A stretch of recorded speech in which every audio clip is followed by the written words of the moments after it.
Hello, everyone. Welcome back to my channel. In this video, we're going to be talking about JavaScript, one of the most popular programming languages used for creating dynamic websites and web applications. What is JavaScript? JavaScript is a scripting language that allows developers to create interactive web pages. It runs on the client side, which means that it is executed in the user's browser rather than on the server.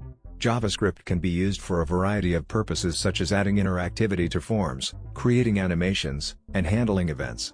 Basic syntax: JavaScript uses a simple syntax that is similar to other programming languages.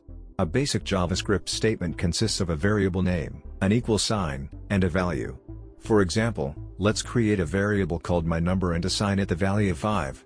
Data types: JavaScript supports a variety of data types, including numbers, strings, booleans, arrays, and objects. Numbers are used for mathematical calculations, strings are used for text, and booleans are used for true/false values. Arrays are used for storing lists of values, and objects are used for storing complex data structures. Functions are an essential part of JavaScript. They allow you to group a set of statements together and execute them as a single unit. Functions can take parameters and return values, making them extremely versatile. Here's an example of a simple function that adds two numbers together.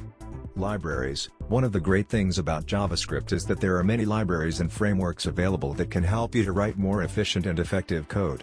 Some popular libraries include jQuery, React, and Angular. And that's it for this video.